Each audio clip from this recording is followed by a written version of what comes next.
The media fixates on kinetic theater. Royal Navy warships shadowing Russian vessels through the English Channel. This is a deliberate, calculated distraction. A high-visibility, low-impact exercise designed to reinforce an obsolete model of conflict. You are being directed to look at the missiles, the ships, the symmetric posturing. This is a fatal miscalculation. The strategic objective is not to defeat a carrier group. It is to bankrupt the state that deployed it. The primary vector of modern conflict is not loud. It is silent. It operates where there are no cameras. Analysts at RUSI confirm the extreme vulnerability of the 200 undersea fiber optic cables that constitute the central nervous system of the global economy. These are not military targets. They are solvency targets. Severing these conduits does not trigger a launch-on-warning protocol. It triggers a global liquidity crisis. It is an attack on the market, not the military. The second vector of silence is blinding. We see the precursor signals in probes like the sandworm attack on the Polish power sector, using Dino Wiper malware to test responses on critical infrastructure. This is the blueprint. The same protocol applied to satellite ground stations, or the satellites themselves, achieves information dominance, not by broadcasting propaganda, but by creating a total information vacuum. The target state loses its eyes. This protocol creates the blind Leviathan, a state with immense kinetic power, carrier groups, armored divisions, strategic bombers, that is rendered operationally impotent. Its nervous system is severed. Its eyes are gouged out. It cannot process transactions, cannot coordinate logistics, cannot verify targets. It is a strategic entity reduced to a thrashing, systemic liability. The choice becomes simple. Initiate a kinetic exchange from a position of absolute blindness, or accept the terms of your own solvency crisis. This is the mathematical certainty of the new war. The question is not if they will escalate, but how. The motive for pivoting away from kinetic warfare is mathematical. Conventional military operations are a solvency trap. According to analysts at CSIS, the extraordinary cost of the kinetic campaign in Ukraine, coupled with the domestic liability of an unpopular war, has created a severe solvency crisis for Russia. When a state's balance sheet can no longer support the price of tanks and artillery, it is forced to pivot. Weakness mandates asymmetry. This is not a strategic choice. It is a balance sheet correction. The objective shifts from territorial conquest to systemic degradation. The new calculus is cost per unit of instability. An adversary facing fiscal collapse cannot afford a symmetric fight. Instead, they will seek maximum leverage, executing protocols that inflict disproportionate economic and political damage relative to their low operational cost. This doctrine weaponizes pre-existing liabilities. The attack vector is not a missile. It is a targeted accelerant applied to a known structural flaw. An attempted cyber attack on the Polish power sector using Dino Wiper malware is not a random act. It is a solvency probe, testing grid resilience.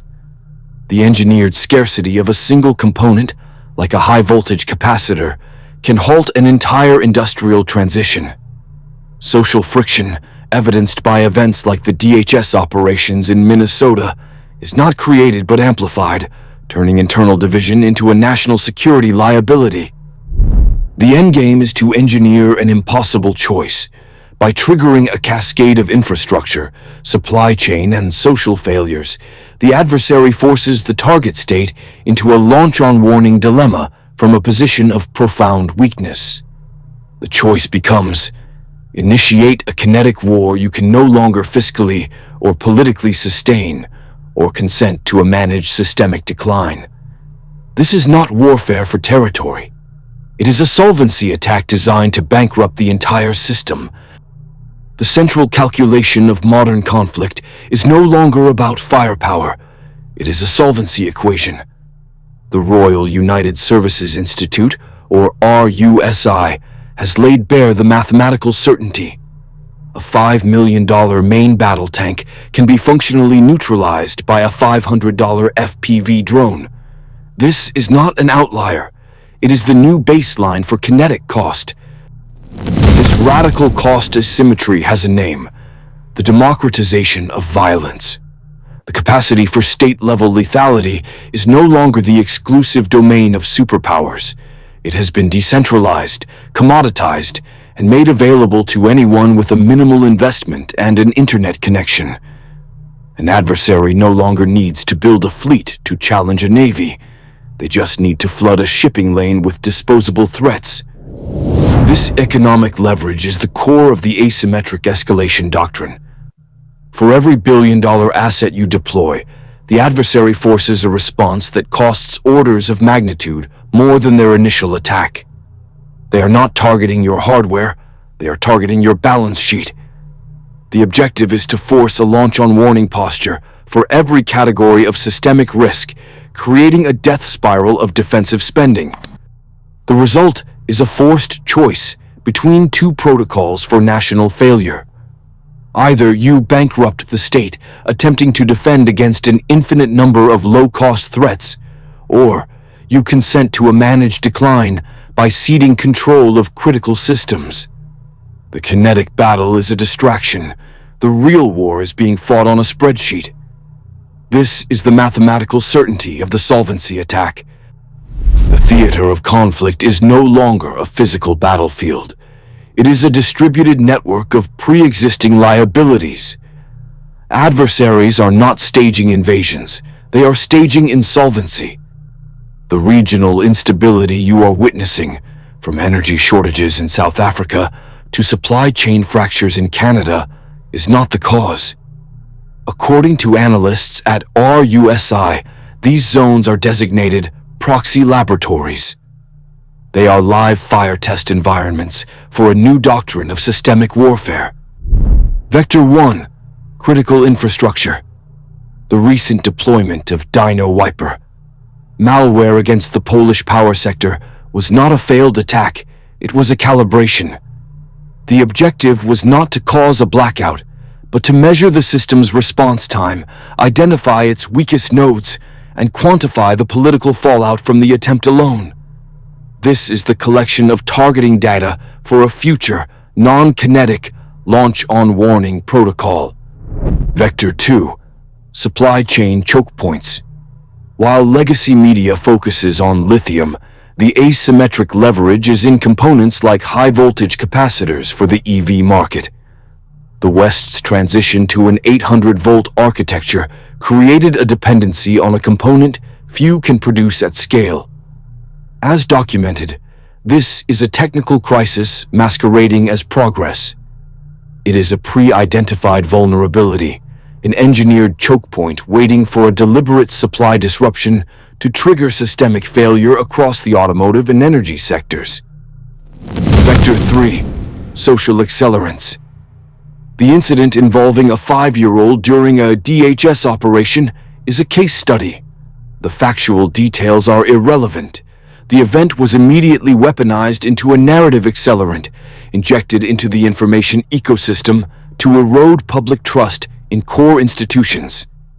Each share and outrage cycle functions as a low-cost force multiplier, deepening internal fractures without a single shot fired. This is the blueprint for manufacturing consent for systemic decay. These vectors are deployed under the cover of conventional distractions. The UK's shadowing of Russian warships in the English Channel is a perfect example of this misdirection. While the Royal Navy tracks obsolete kinetic assets, a performance of symmetric deterrence, the real attack is occurring silently in the digital and economic domains. The kinetic cost of shadowing a warship is high. The cost of deploying a wiper malware is near zero. The math is irrefutable. The gray zone is where these individual vectors are tested for synergy. The objective is to refine a portfolio of attacks where the sum of their effects is greater than their individual impact. A cyber probe on an energy grid, combined with the supply disruption of a key electronic component, amplified by a social media-driven crisis of legitimacy. This is the protocol being perfected in the proxy labs. The goal is not to occupy territory, but to trigger a solvency cascade where the target state is forced to liquidate its own political and economic future. The launch on warning doctrine is a relic of the Cold War, a mathematical protocol of mutually assured destruction. The logic is non-negotiable. You cannot absorb a decapitating first strike and guarantee retaliation.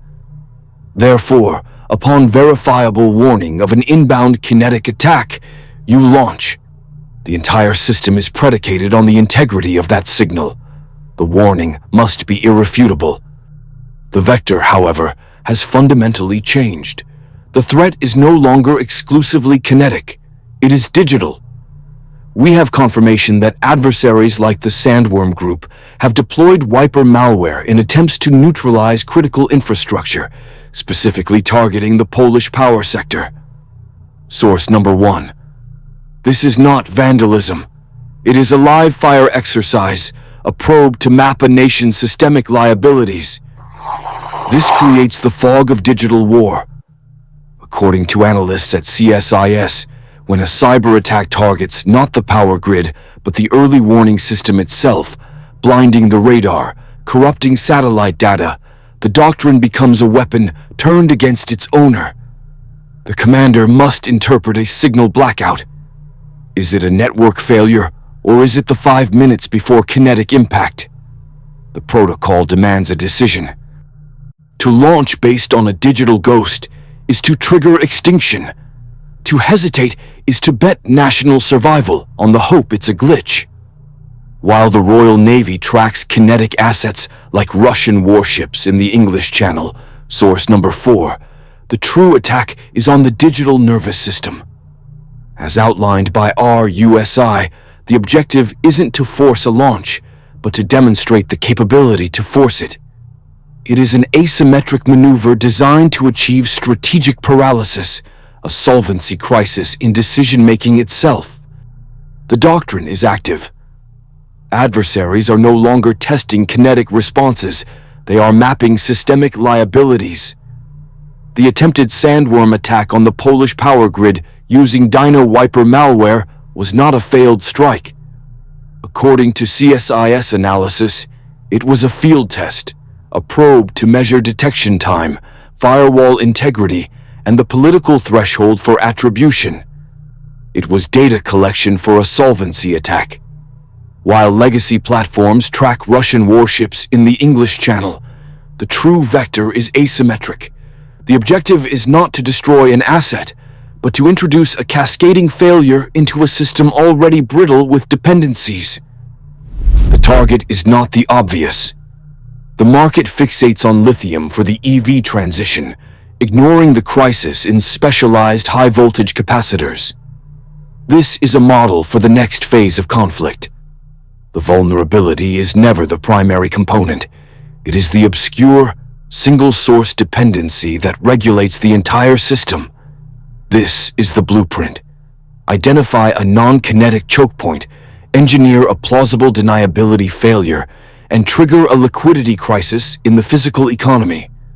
The goal is to force a political response from a position of economic paralysis, amplified by pre-existing social decay vectors, which CSIS reports are actively being accelerated.